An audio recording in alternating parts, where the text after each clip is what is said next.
Picture this. You wake up one Tuesday morning to find 75 houses being built on your family's Texas ranch. And the HOA president is standing in your kitchen, coffee in hand, telling you it's perfectly legal.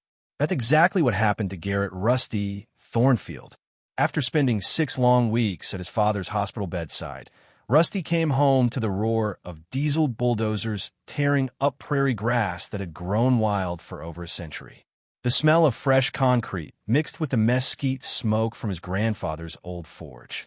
Where cattle once grazed, McMansions were now rising from the dirt.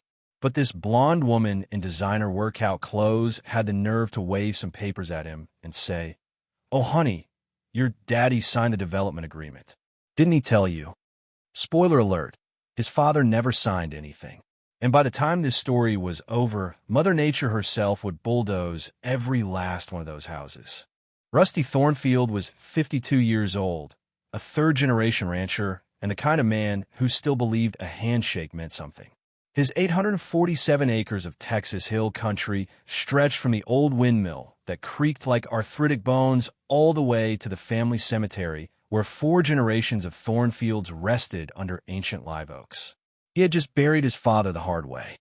6 weeks in a Houston hospital that reeked of industrial-strength disinfectant and despair. Cancer had eaten through the old man like acid through paper, leaving behind $340,000 in medical bills and a son who had slept in plastic chairs for 42 straight nights. The ranch had been homesteaded in 1889. It survived the Dust Bowl and watched Austin creep closer like a slow-motion invasion. Property taxes had tripled as McMansions sprouted like ugly mushrooms on neighboring farms. Rusty had been considering selling a back parcel, maybe 50 acres, just to pay the medical bills and keep the legacy alive. He never imagined someone would simply steal it instead. Enter Vivian Ashworth Sterling, 48, a walking nightmare in Lululemon who had appointed herself president of Thornfield Estates HOA. Picture every suburban Karen who ever demanded to speak to the manager, then multiply by 10 and add a law degree. She drove an $80,000 white Escalade with vanity plates that read "Blessed One," and spoke like she had swallowed a corporate handbook. Married to City Councilman Bradley Sterling, she carried herself with the kind of smile that said she went to private school and you were just trailer trash with acreage. The morning Rusty came home, she was standing in his kitchen like she owned it. She was even drinking coffee from his father's favorite chip mug that said "World's Best Dad" in faded letters. "Oh, honey," she purred without looking up from her iPhone. "Your daddy signed the development agreement 2 years ago. Didn't he tell you?" She slid a stack of documents across the table. There was his father's signature, shaky and weak, dated during his worst chemo cycle. "That's impossible," Rusty said, his voice steady despite the fury building inside him. "Dad would never." "Sweetie, I understand you're grieving," she replied with a smile that could have frozen the Gulf of Mexico. "But we have 75 families who have made legitimate investments. They have rights too, more rights than some stubborn rancher who can't accept progress."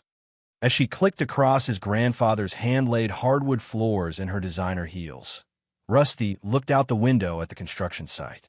Orange safety vests moved between concrete foundations like worker ants. That's when he noticed the survey stakes. The bright orange markers that had defined his property line for decades were gone, replaced by new ones 200 feet closer to his house. Someone had literally moved his boundaries while he was watching his father die. This wasn't just theft. This was war. 72 hours later, a deputy sheriff showed up with an eviction notice thick as a phone book, flanked by the city attorney. They offered him 30 days to vacate and $50,000 for 847 acres of prime Texas land. When he refused, they hinted at tax complications and eminent domain. After they left, Rusty made his first countermove. He called Dolores Martinez, the county surveyor with 37 years of experience who hated corruption more than anything. Together, they discovered that the permits had been rubber-stamped during Christmas week when half the planning commission was away. The survey stakes had been moved. Moving them was a third-degree felony in Texas. Dolores uncovered something even bigger. Shell companies linked to Ashworth Development had quietly bought up surrounding properties through intimidation and shady tax notices. The environmental impact study had listed Rusty's land as already acquired, months before his father supposedly signed anything. While Vivian organized petitions calling Rusty an unstable, grieving rancher, he walked his property line with a GPS and camera. He found the original concrete boundary marker from 1923, still bearing the Thornfield name. Then Jake Kowalski showed up, an environmental lawyer raised on a neighboring farm that developers had taken. Jake brought the nuclear option. 40% of Vivian's development sat on federally protected wetlands. Building there without proper EPA permits was a felony.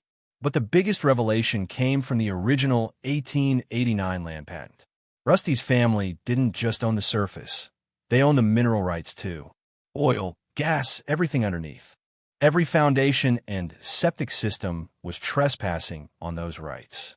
In Texas, mineral rights are dominant. Jake's team dug deeper and found the real motive. Hidden geological surveys showed potential oil and gas deposits worth over $100 million.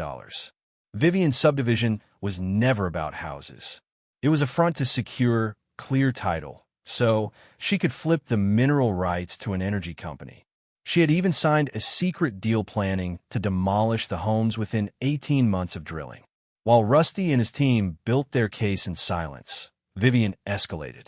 She hired crisis managers, spread rumors, got his taxes reclassified overnight, and even staged fake threats to paint him as dangerous. She posted armed guards and turned local Facebook groups into digital lynch mobs. Then Hurricane Bethany formed, a Category 4 storm on a direct path towards central Texas. The development sat squarely in a historic floodplain that old-timers knew all too well. Rusty's Ridge, where the family home stood, had never flooded. As the storm approached, Vivian made one last desperate move. She convinced county officials to issue an emergency evacuation order claiming Rusty posed a threat. She even tried to push through eminent domain seizure under disaster protocols. But the federal government had already arrived. EPA investigators, FBI agents, and federal prosecutors showed up with warrants. In an emergency courtroom hearing, as the outer bands of the hurricane lashed the windows, Jake presented the ironclad evidence: the original land patent, the mineral rights documents, the secret oil partnership agreement, and proof that Vivian had planned to destroy the very houses she sold. When confronted, Vivian finally broke. She screamed that the old man was sitting on a fortune and those people deserved better than some backwards ranch. Her confession was captured on live television. Federal injunctions were granted. Construction was halted. As the judge spoke, everyone could see the first tornado funnel forming directly over Thornfield Estates through the courthouse windows. Hurricane Bethany delivered its own verdict with 165-mile-per-hour winds and enough water to rewrite the landscape. When the storm passed 36 hours later, the 75 McMansions were reduced to scattered debris and concrete foundations. Vivian's sales office was found wrapped around an oak tree miles away. But Rusty's ranch stood untouched on the high ground. Justice followed quickly. Vivian received 18 months in federal prison and was ordered to pay $47 million in restitution. Her husband resigned in disgrace. The County Planning Commission was disbanded after widespread corruption was exposed. Rusty used the massive signing bonus from leasing his mineral rights to create the Thornfield Conservation Trust. He turned part of the ranch into a field station for environmental education and placed a permanent conservation easement on the land, so it could never be developed. The displaced families received full compensation through a class action lawsuit. The wetlands, freed from concrete and contamination, began to heal.